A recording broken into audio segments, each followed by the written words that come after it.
RSS యొక్క 100 సంవత్సరాల ప్రయాణం సందర్భంగా దేశం మొత్తంలో లక్షలాది స్థలాల లోపల లక్షలాది హిందూ సమ్మేళనాలు ఈ దేశంలో జరుగుతున్నాయి. లక్షలాది మంది హిందువులందరూ కూడా ఒకే చోట ఏకత్రికమై మనమందరం కూడా హిందువులము, ఈ భారతమాత ముద్దు బిడ్డలము, ఈ ధర్మగంగ బిందువులము, మన యొక్క ధర్మాన్ని మన యొక్క దేశాన్ని కాపాడుకోవాలన్నటువంటి సంకల్పాన్ని, ఆలోచనకి వేదిక హిందూ సమ్మేళనాలన్నీ కూడా కొనసాగుతున్నాయి. అలాంటి మహత్తరమైనటువంటి సంకల్పాన్ని, అలాంటి మహత్తరమైనటువంటి ఆలోచనని మన హృదయాల లోపల సంకల్పించుకోవడం కోసము ఈ హిందూ సమ్మేళనం వేదికగా మనందరం ఇక్కడ కలుసుకున్నాము. కాబట్టి ఇది మనందరూ కూడా ఆనందించదగినటువంటి సమయము, ఆనందించేటువంటి ఒక రోజు ఇది. రాష్ట్రీయ స్వయం సేవక్ సంఘాన్ని 1925 లోపల పూజనీయ డాక్టర్ కేశవరావు బలిరామ్ పంత్ హెగ్డేవార్జీ ఆర్ఎస్ఎస్ ను ప్రారంభించారు. ఆర్ఎస్ఎస్ ని 1925లో ప్రారంభించే సమయానికి ఈ దేశం మొత్తం కూడా బానిసత్వంలో కొట్టుమిట్టాడుతుంది. ఆర్ఎస్ఎస్ ను ప్రారంభించినటువంటి పూజనీయ డాక్టర్ కేశవరావు బలిరామ్ పంత్ హెగ్డేవార్జీ అప్పటికి స్వాతంత్ర పోరాటంలో పాల్గొంటూ 2 సార్లు జైలుకు వెళ్ళొచ్చారు. వారు వైద్య విద్యను చదువుతున్న సమయం లోపలనే అనుశీలన సమితి అనేటువంటి విప్లవ సంస్థలో పనిచేస్తూ బ్రిటిష్ వాళ్ళకు వ్యతిరేకంగా జరుగుతున్న కార్యక్రమాల లోపల పనిచేస్తూ వచ్చారు. అదే సమయం లోపల వారు చరిత్రను కూడా అధ్యయనం చేశారు. మన దేశం చాలా గొప్ప దేశము, ప్రపంచానికి జ్ఞానభిక్ష పెట్టినటువంటి మన దేశము, కానీ నేడు బ్రిటిష్ వాళ్ళ యొక్క చేతుల లోపల బానిసత్వంలో కొట్టుమిట్టాడుతుంది. దీనికి కారణం ఏందని చెప్పి వారు బాగా ఆలోచన చేశారు, అధ్యయనం చేశారు. చివరికి వారి లోపల వచ్చినటువంటి అధ్యయనంలో వారికి గోచరించినటువంటిది, వారికి మనసులో వచ్చినటువంటి ఆలోచన ఏదైతుందో, ఈ దేశంలో ఉన్నటువంటి హిందువులందరూ కూడా కలిసికట్టుగా లేరు. కులం పేరుతో, వర్గం పేరుతో, ప్రాంతం పేరుతో, భాష పేరుతో రకరకాలుగా విడిపోయి ఉన్నారు. కాబట్టి ఈ దేశం మీదకి ఆక్రమణకు వచ్చినటువంటి విదేశీ ఆక్రమణదారుల యొక్క బలము కారణంగా ఈ దేశము బానిసత్వంలోకి పోలేదు. ఈ దేశంలో ఉన్నటువంటి హిందువుల యొక్క విభేదాల కారణంగా, హిందూ అనేటువంటి స్పృహను కోల్పోయిన కారణంగా, మనమందరం కూడా అన్నదమ్ములం అనేటువంటి బంధు భావన లేనటువంటి కారణంగా ఈ దేశం విదేశీయులకు పాదక్రాంతాలకు వెళ్ళిపోయి బానిసత్వంలోకి వెళ్ళిపోయింది.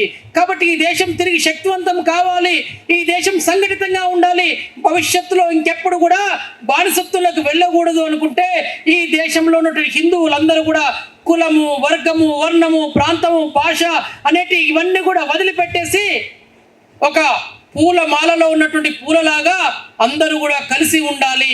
అలా కలిసి ఉంటే ఈ దేశం శక్తివంతంగా ఉంటుంది, ప్రపంచం లోపలనే గొప్పనైన దేశంగా ఉంటుందని ఆలోచించి హిందూ సంఘటన కోసము, హిందూ ఐక్యత కోసము రాష్ట్రీయ స్వయం సేవక్ సంఘ శాఖని 1925లో విజయదశమి రోజున ఒక 10 మంది కిషోర యువకులతో ఆర్ఎస్ఎస్ నాగపూర్లో ప్రారంభించారు. ఆ రోజు ప్రారంభించినటువంటి ఆర్ఎస్ఎస్ ఈ 100 సంవత్సరాల ప్రయాణం లోపల ఈ దేశం లోపల అనేక చోట్ల కూడా విస్తరించింది. కొండల్లో, కోనల్లో, అడవుల లోపల అనేక చోట్ల కూడా వేలాది శాఖలతో, లక్షలాది మంది స్వయం సేవకులతో నమస్తే సదావత్సలే మాతృభూమే త్వయా హిందూ భూమే సుఖం వర్ధితోహం.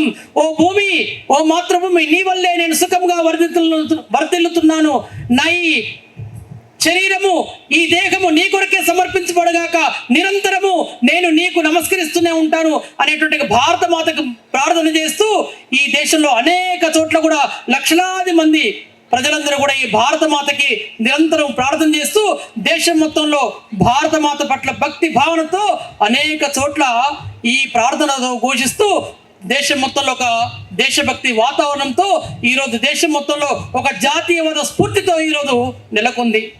దీనికి కారణము ఆర్ఎస్ఎస్ ఆ రోజు 10 మందితో ప్రారంభం చేసినటువంటి షాకే కారణము.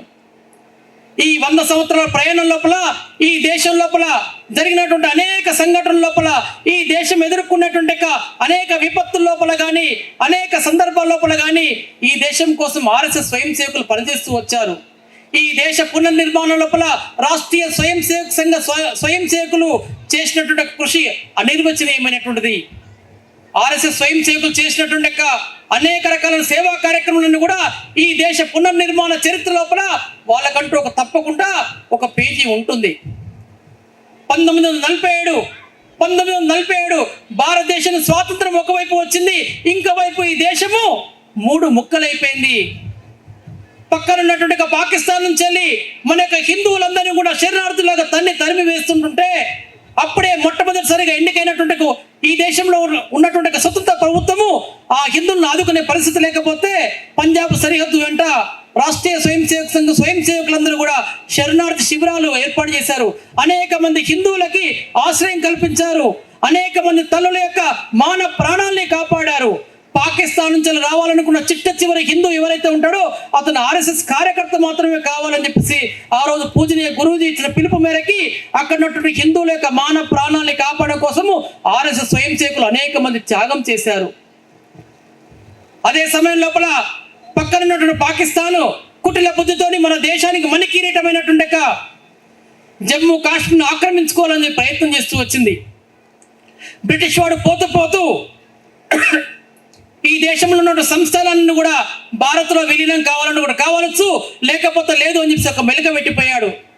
దేశంలో ఉన్నటువంటి సంస్థానాలన్నీ కూడా ఈ దేశంలో విలీనమయ్యాయి. కానీ జమ్మూ కాశ్మీరు, ఇక్కడ ఉన్నటువంటి హైదరాబాద్ సంస్థానము, జునాగఢ్, ఇవి మేము విలీనం కావాలా వద్దా అని చెప్పి ఆలోచిస్తున్నాయి. ఇదే సమయం లోపల జమ్మూ కాశ్మీర్ ఆక్రమించుకోవడం కోసము పాకిస్తాన్ అక్కడ ఉన్నటువంటి రాజా హరి సింగ్ పై ఒత్తిడి తెస్తుంది. ఈ సమయం లోపల భారత ప్రభుత్వము ప్రత్యేక దూతగా ఆర్ఎస్ఎస్ యొక్క 2వ సరసంఘ చాలకైనటువంటి పూజ్య మాధవరావు సదాశివ గోల్వల్కర్ గురూజీ, వారిని అందరూ ముద్దుగా గురూజీ అని పిలుచుకుంటారు.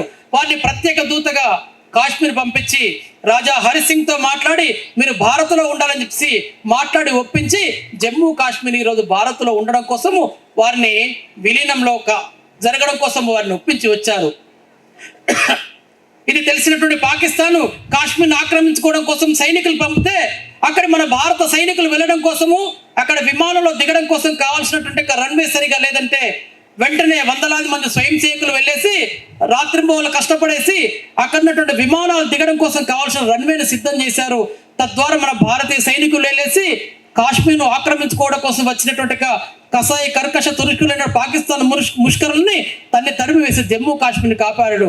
ఈరోజు భారతదేశం యొక్క మణికిరీటమైనటువంటి జమ్మూ కాశ్మీరు ఈరోజు భారతదేశంలో ఉన్నదంటే కారణము రాష్ట్రీయ స్వయం సేవకులు చేసినటువంటి కృషి అని మనం తప్పకుండా చెప్పుకోవచ్చు. ఈ దేశం స్వాతంత్రం వచ్చిన పంచెల్లి 3-4 రకాల యుద్ధాలను ఎదుర్కొంది.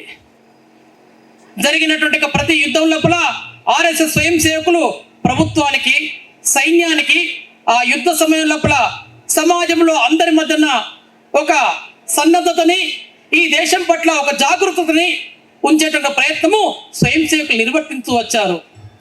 సరిహద్దులో ఉన్నటువంటి సైనికులు యుద్ధంలో పోరాడుతుంటుంటే ఎవరైనా సైనికుడు గాయపడితే అతనికి కావాల్సిన రక్తం ఇవ్వడం కోసము స్వయం సేవకులు రక్తాన్ని ఇచ్చారు. అదేవిధంగా సైనికులు యుద్ధ క్షేత్రంలో ఉంటే వాళ్ళకి కావాల్సినటువంటి ఇంటెలిజెన్స్ గూఢాచార సమాచారం ఇవ్వడం కోసం సరిహద్దులో ఉన్న స్వయం సేవకులు శత్రువుల యొక్క కదలికలు కానీ మిగతాన్ని కూడా అందించేటువంటి ప్రయత్నం చేశారు. 1962 లోపల చైనాతో జరిగిన యుద్ధ సమయం లోపల సైనికులకు ఒకవైపు సహకరిస్తూనే ఢిల్లీలో ఉన్నటువంటి ట్రాఫిక్ క్రమబద్ధీకరణ ప్రయత్నంలో ఆర్ఎస్ఎస్ స్వయం సేవకులందరూ కూడా పనిచేశారు. దేశం మొత్తంలో అందరి సమాజం లోపల భారత ప్రజల మధ్యన ఈ దేశం పట్ల, ఈ సమాజం పట్ల యుద్ధ సమయంలో ఏ రకంగా ఉండేటువంటి విషయాన్ని చెప్తూ ఒక సమాజంలో ఒక నిబ్బరతను నింపేటువంటి ప్రయత్నం చేశారు. దీనికి గాను 1963 జనవరి 26న రిపబ్లిక్ డే పరేడ్ లోపల ఆర్ఎస్ఎస్ స్వయం సేవకులు పాల్గొనడం కోసము ఆహ్వానించారు. వాస్తవానికి అప్పుడున్నటువంటి ప్రధాని నెహ్రూ గారు ఆర్ఎస్ఎస్ యొక్క కాషాయ జెండాని ఎగరనీయడం కోసము నేను 1 ఇంచు భూమి కూడా ఇవ్వనని చెప్పాడు. కానీ అలాంటి జవహర్లాల్ నెహ్రూ నిరంతరము ఆర్ఎస్ఎస్ను ద్వేషించేటువంటి జవహర్లాల్ నెహ్రూ కూడా ఆ యుద్ధ సమయం లోపల ఆర్ఎస్ఎస్ స్వయం సేవకులు నిర్వహించినటువంటి త్యాగభావన, సేవా దృక్పథము, దేశం పట్ల చూపించిన అకుంఠిత దీక్ష గాను 1963 జనవరి 26న జరిగిన రిపబ్లిక్ డే పరేడ్ లోపల స్వయం సేవకులు ఆహ్వానించారు. 3500 మంది స్వయం సేవకులు ఆ రిపబ్లిక్ డే పరేడ్లో పాల్గొని సైన్యంతో పాటుగా పదసంచలనం చేశారు. భారతదేశ చరిత్ర లోపల ప్రభుత్వేతరతో ఉన్నటువంటి ఒక స్వచ్ఛంద సంస్థ దేశం కోసం పనిచేసినందుకు గాను ఆ పదసంచలనంలో పాల్గొనడం కోసము ఆహ్వానం వచ్చినటువంటి సంస్థ, పాల్గొన్న సంస్థ ఏదైతుందో రాష్ట్రీయ స్వయం సేవక సంఘం మాత్రమే. ఈ దేశ పునర్నిర్మాణం లోపల ఈ దేశానికి ఎక్కడ ఏ రకమైన సమస్య వచ్చినప్పటికైనా సరే మేమున్నామంటూ ఆర్ఎస్ఎస్ స్వయం సేవకులు ముందుకు వెళ్తుంటారు. అందుకోసమే 100 సంవత్సరాల తర్వాత కూడా ఆర్ఎస్ఎస్ని ఇప్పటికీ ఆహ్వానిస్తున్నారు, ఆదరిస్తున్నారు. ఎక్కడో కోణంలో ఉన్నటువంటి వాళ్ళు కూడా మా దగ్గరకు వచ్చి శాఖ పెట్టండి అని చెప్పి అడుగుతున్నారు. దీనికి అంతటి కూడా కారణం ఏదైతుందో ఈ దేశ పునర్నిర్మాణం లోపల ఆర్ఎస్ఎస్ స్వయం సేవకులు నిరంతరం కష్టపడుతూనే ఉన్నారు. ఈ దేశ ప్రజాస్వామ్య పునరుద్ధరణ కోసము, ప్రజాస్వామ్య పరిరక్షణ కోసము, సమాజ నిర్మాణం కోసము ఆర్ఎస్ఎస్ స్వయం సేవకులు నిరంతరం పనిచేస్తూ ఉంటారు. ఇందిరాగాంధీ గారు ఈ దేశం లోపల తన యొక్క నియంతృత్వాన్ని నిలుపుకోవడం కోసము ఒక నియంతలాగా వ్యవహరిస్తూ ఈ దేశం లోపల ఎమర్జెన్సీని విధించి ఈ దేశంలో ఉన్నటువంటి అందరి ప్రజల యొక్క గొంతుకులను నొక్కేశారు. ఈ దేశానికి, మన భారతదేశానికి ప్రాణమైనటువంటి ఆత్మ అయినటువంటి రాజ్యాంగం మనందరికి కల్పించినటువంటి ప్రజాస్వామ్యాన్ని హత్య చేశారు. 21 నెలల పాటు దేశం మొత్తం లోపల కూడా చీకటిలోకి అంధకారం నెట్టేసింది. అదే సమయం లోపల ఈ దేశంలో ఉన్నటువంటి రాష్ట్రీయ స్వయం సేవకులు ఈ దేశానికి ఆత్మ అయినటువంటి ప్రజాస్వామ్య పరిరక్షణ కోసము దేశం మొత్తంలో ఉద్యమించారు. వేలాది మంది స్వయం సేవకులు రోడ్ల మీదకి వచ్చారు.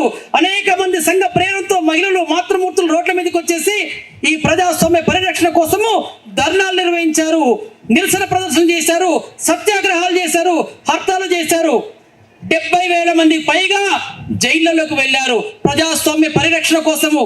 చివరికి అప్పుడున్నటువంటి నియంతృత్వానికి ప్రతినిధి అయినటువంటి ఆ నియంత ఈ పోరాటానికి తలవంచి ఎమర్జెన్సీని ఎత్తివేసి ప్రజాస్వామ్యాన్ని తిరిగి ఈ దేశంలో నెలకొల్పారు.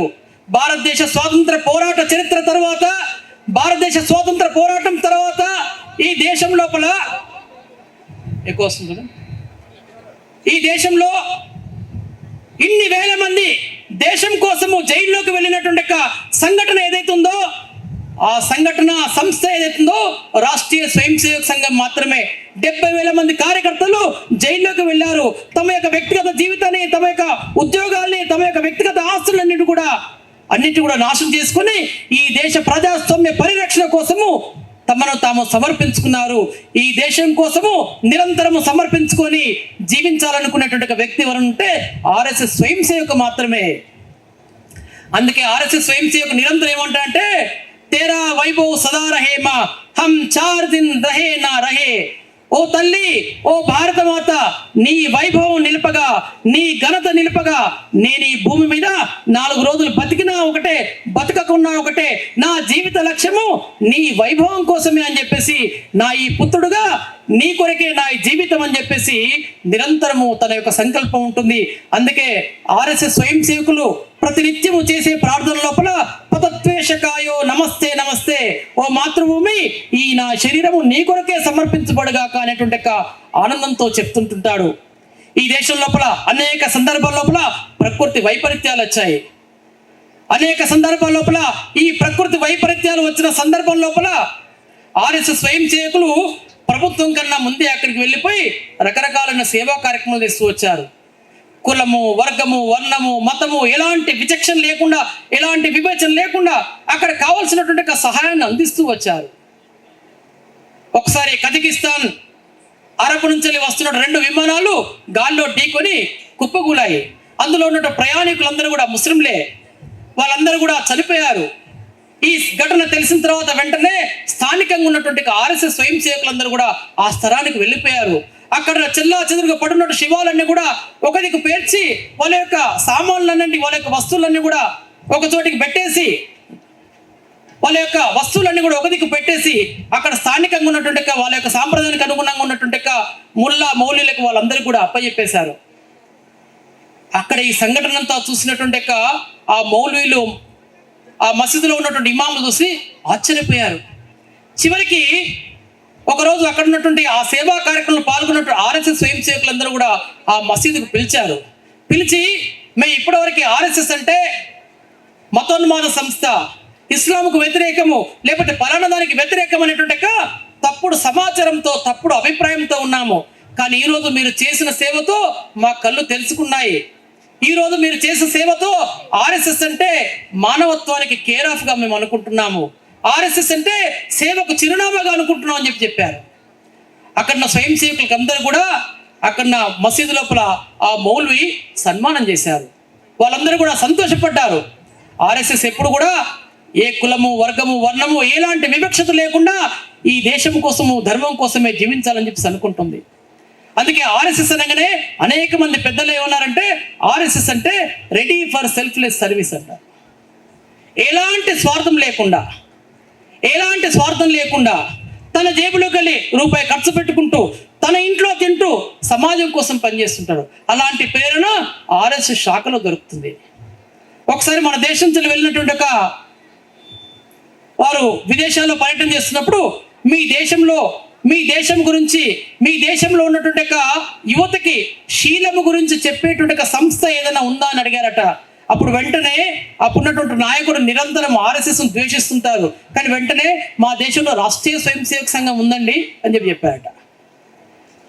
సైద్ధాంతికంగా ఆర్ఎస్ఎస్ను వ్యతిరేకించే వాళ్ళందరూ కూడా ఆర్ఎస్ఎస్ ఈ దేశం కోసమే పనిచేస్తుంది, ఆర్ఎస్ఎస్ ఈ దేశంలో ఉన్నటువంటి సమాజం లోపల మంచి విలువలు నింపడం కోసం ప్రయత్నం చేస్తుంది తెలుసు.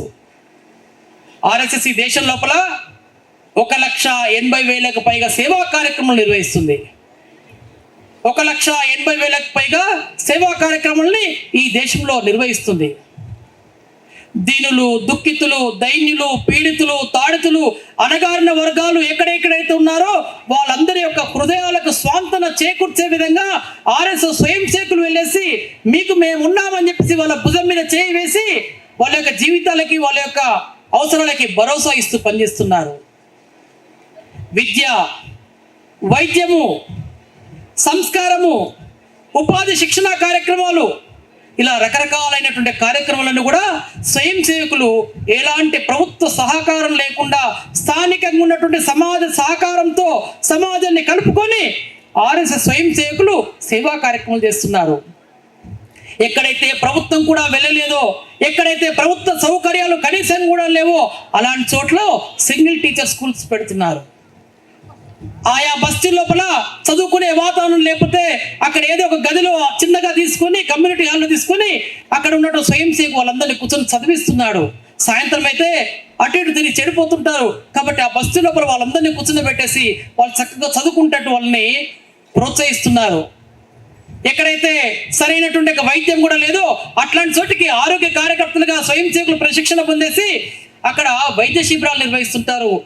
అక్కడ వేసవిలో కానీ, వర్షాకాల సమయంలో కానీ అక్కడ వచ్చేటువంటి ఉపద్రవాల్ని, అప్పుడు వచ్చేటువంటి సీజనల్ వ్యాధులను ఎలా ఎదుర్కోవాలనేటువంటి ప్రివెన్షన్ సంబంధించినటువంటి శిక్షణ ఇస్తుంటుంటారు. ఆ సమయంలో వాళ్ళకి కావాల్సినటువంటి మందుల్ని వీటన్నింటి కూడా అందిస్తుంటుంటారు.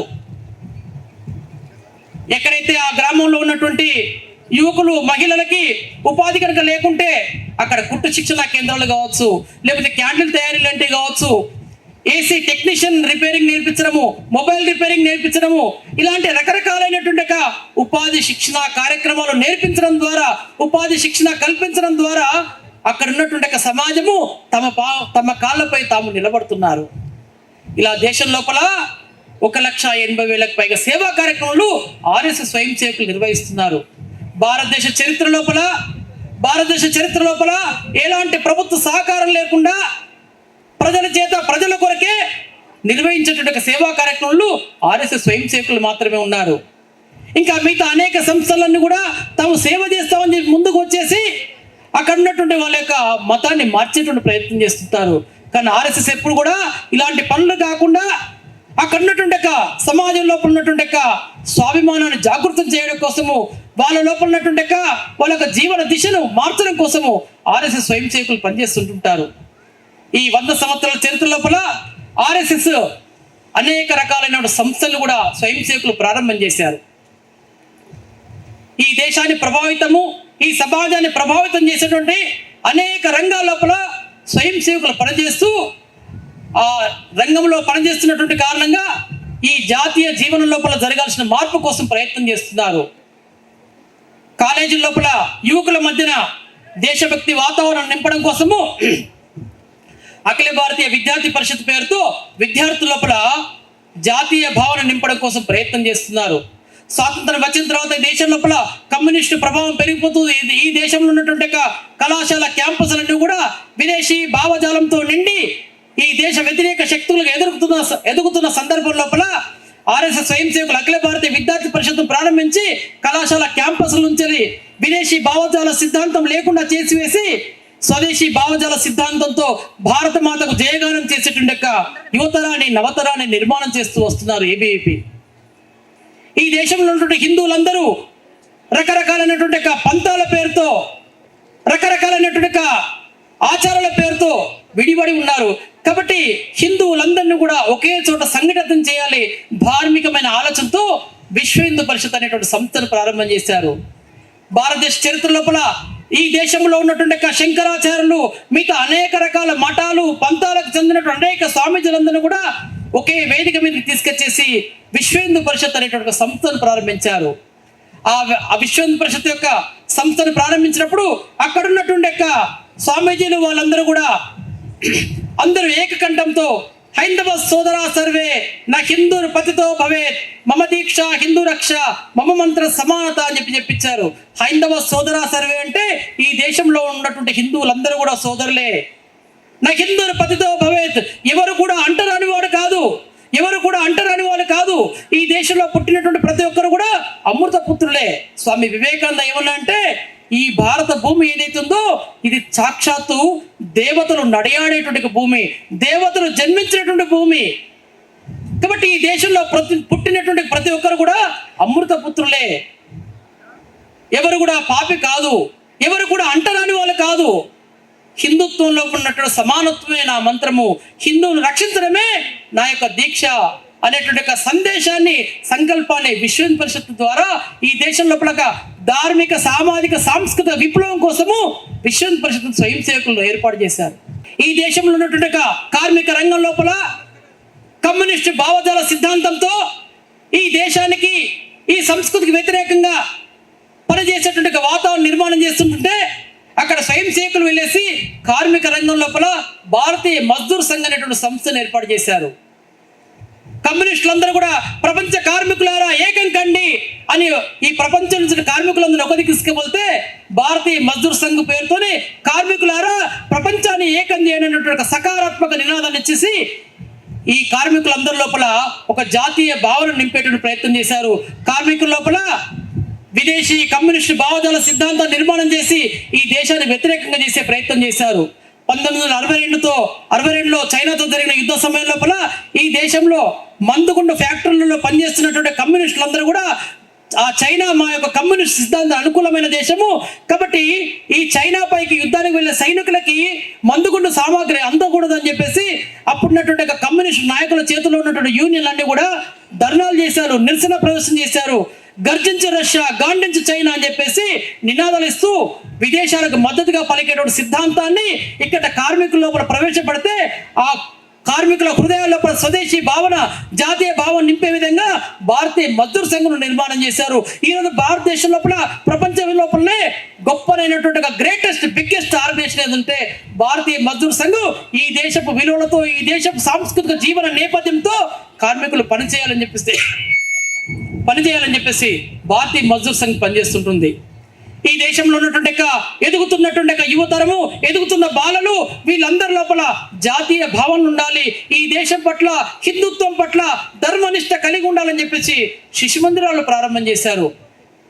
ఆ శిశు మందిరాల ద్వారా ఎదుగుతున్నటువంటి నవ బృందాన్ని, నవ వ్యక్తులందరినీ కూడా నవతరాన్ని వాళ్ళ లోపల ఇక్కడ ఉన్నటువంటి హిందుత్వం పట్ల ఒక నిష్ఠ నిర్మాణం చేసే విద్యాభారతి శిశు మందిర పాఠశాల నిర్మాణం చేశారు. దేశం మొత్తంలో వేలాది పాఠశాల ద్వారా ఈ దేశం లోపల లక్షలాది మంది చిన్నారులందరూ కూడా ఈ దేశం పట్ల, ఈ ధర్మం పట్ల తమ యొక్క నిష్ఠను, ధర్మాన్ని, సంస్కృతి నేర్చుకుంటూ మంచి ఆధునిక విద్యను నేర్చుకునే విధంగా ఈ దేశం లోపల శిశు మందిరాలు పనిచేస్తున్నాయి. ఇలా చెప్పుకుంటూ పోతుంటే ఈ దేశంలో కొన్ని వందలాది సంస్థలు పనిచేస్తున్నాయి. ఈరోజు ఆర్ఎస్ఎస్ శాఖలో తయారైన స్వయం సేవకులు అక్కడి నుంచి బయటకు వచ్చి ఈ దేశ జాతీయ జీవన రంగాన్ని ప్రభావితం చేసేటువంటి అన్ని అంశాల్లోకి వెళ్ళిపోయి ఈ దేశానికి కావాల్సినటువంటి ఏ విషయం అయితే పనిచేస్తే, ఏ రంగంలో పనిచేస్తే ఈ దేశానికి బలం చేకూరుతుందో ఆ అన్ని రంగాల పనిచేస్తున్నారు. ఆర్ఎస్ఎస్ శాఖ అంటే ఒక పవర్ జనరేటర్ సెంటర్. ఎలాగైతే ఇప్పుడు ఇక్కడ ఇన్ని రావడం కోసము మనం ఒక జనరేటర్ పెట్టుకున్నాము, ఆ జనరేటర్ నుంచి కరెంటు అన్ని చోట్లకి వస్తుంది. అదేవిధంగా ఆర్ఎస్ఎస్ శాఖ ద్వారా తయారైనటువంటి స్వయం సేవకులు అక్కడ తయారైన శక్తి ఏదైతే ఉందో ఉన్నటువంటి జాతీయ జీవన రంగాల అన్నింటిలోకి వెళ్ళేసి అక్కడ ఉన్నటువంటి అంధకారాన్ని దూరం చేసి కూర్చోండి కూర్చోండి కూర్చోండి, ఎవరు లేవద్దండి, ఆలస్యంగా ఎవరైనా వచ్చింటే అక్కడే ఆగండి. ఎక్కడెక్కడైతే జాతీయ జీవన రంగాల లోపల అంధకారపు వెలుగులుండి విదేశీ భావజాలంతో కుట్టమిట్టాడుతుంటే అక్కడికి వెళ్ళిపోయి స్వయం సేవకులు అక్కడ స్వదేశీ భావన నింపుతూ స్వదేశీ చైతన్యపు వెలుగులు నింపుతూ ఈ దేశం లోపల ఒక ధార్మిక సామాజిక సాంస్కృతిక విప్లవాన్ని నిర్మాణం చేయడం కోసము ఆర్ఎస్ఎస్ స్వయం సేవకులు ఈ దేశం లోపల 100 సంవత్సరాలు పనిచేస్తూ వస్తున్నారు. ఈ 100 సంవత్సరాల తర్వాత కూడా ఈ దేశం లోపల ఆర్ఎస్ఎస్ని ఇప్పటికీ ఆదరిస్తున్నారు. కారణము ఆర్ఎస్ఎస్ నిరంతరం ఈ దేశం కోసం పనిచేస్తూ వస్తుంది.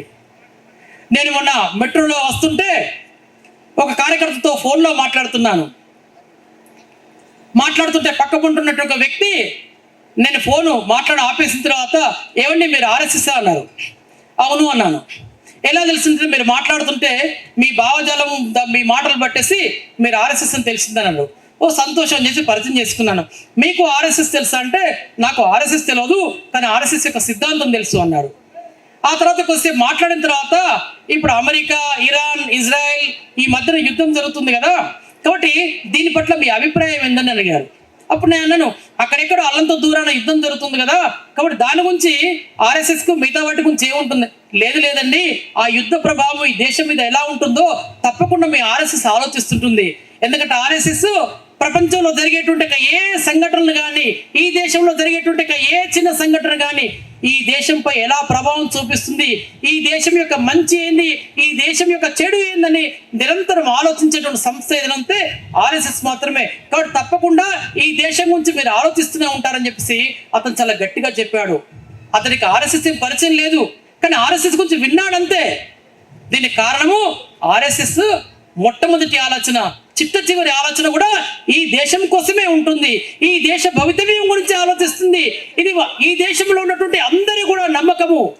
అందుకొరకే ఆర్ఎస్ఎస్ ఇప్పటికీ దినదిన ప్రవర్ధమానము పెరుగుతూ వస్తుంది. వేలాది స్థలాల లోపల లక్షలాది మంది స్వయం సేవకులతో ఒక వటవృక్షంలాగా ఈ దేశం లోపల విస్తరిస్తూ వచ్చింది.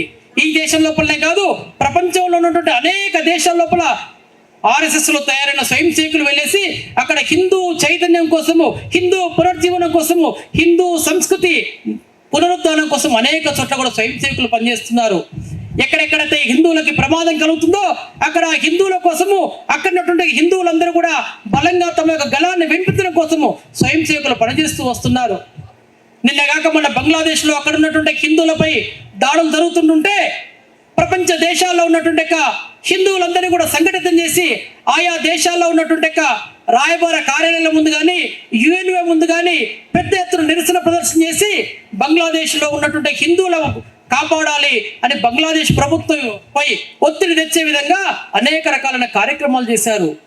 ప్రపంచం లోపల ఎక్కడున్నా సరే హిందూకి ఏ రకమైన కష్టం జరిగినా సరే స్వయం సేవకు స్పందిస్తాడు. ఆర్ఎస్ఎస్ స్వయం సేవకులందరూ కూడా స్పందిస్తుంటారు.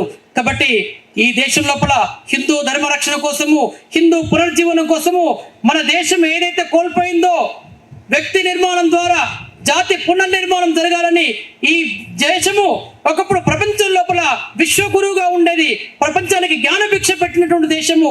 ఈ దేశం లోపల అట్లాంటి గొప్పనైనటువంటి స్థితిని నిర్మాణం చేయడం కోసము ఆర్ఎస్ఎస్ స్వయం సేవకులు ఈ దేశంలో పనిచేస్తున్నారు. ఈ 100 సంవత్సరాల సందర్భంగా, ఈ శతజయంతి సందర్భంగా ఇంతకుముందు అక్కయ్య చెప్పినట్టు పంచ పరివర్తన ద్వారా మన సమాజంలో ఒక సామాజిక పరివర్తన రావాలి.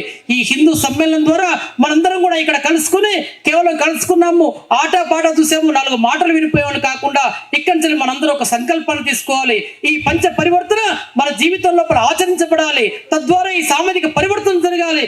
ఈ రోజు ఇక్కడ కలుసుకున్నటువంటి హిందువులందరం కూడా రేపు ఎక్కడ ఏ రకమైనటువంటి హిందూకు సమస్య వచ్చినప్పుడు కూడా మనందరం కూడా హిందూ కోసం మనం నిలబడగలగాలి. ఆ చైతన్యాన్ని నిర్మాణం చేయడం కోసమే ఈ హిందూ సమ్మేళనం యొక్క ముఖ్య ఉద్దేశము. కాబట్టి ఈ సమ్మేళన వేదికగా, ఈ సమ్మేళనం వేదిక సాక్షిగా మనందరం కూడా సంకల్పం తీసుకోవాలి.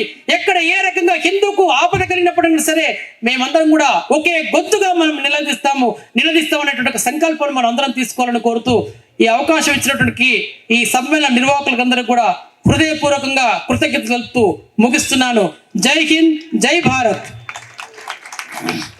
ఒకసారి అందరుగా నేను ఒకటి రెండు నినాదాలు చెప్తాను, అందరం చెప్దాం. నేను హిందూ ఐక్యత అంటే వర్ధిల్లాలి అనాలి. అక్కడ చివరి ఉన్నతం చేయొద్దండి, అక్కడ చివర వినొస్తుందా? చెవులు వినబడుతున్నాయా? అందరూ గట్టిగా నేను హిందూ ఐక్యత అంటే గట్టిగా రెండు చేతులు ఎత్తి వర్ధిల్లాలి అనాలి. హిందూ ఐక్యత. ఇంతమంది ఉన్న నా గొంతుతో కూడా మీద రాలేదు, గట్టిగా చెప్పాలి వర్ధిల్లాలని. హిందూ ఐక్యత, హిందూ ఐక్యత. హిందూ సంఘటన అంటే వర్ధిల్లాలి. హిందూ సంఘటన, హిందూ సంఘటన. జాగో హిందూ అంటే దేశ్ కి బంధు. జాగో హిందూ, జాగో హిందూ. జై జై మాతా. భారత్ మాత అని ఆ చివరి నుంచి ఇంకా గొంతులు ఇవ్వట్లేదు, గట్టిగా చెప్పాలి. జై జై మాతా. చివరిసారి చెప్దాం, భారత మాతకు జయగానం చేద్దాము. ఆ భారత మాతను, ఆ తల్లిని మనసారా చూస్తూ హృదయాల్లో ప్రతిష్ఠించుకొని ఒక్కసారిగా భారత మాతకు జయగానం చేద్దాము. బలబల భారత్ మాతాకి, భారత్ మాతాకి. Mind Media, the voice of India.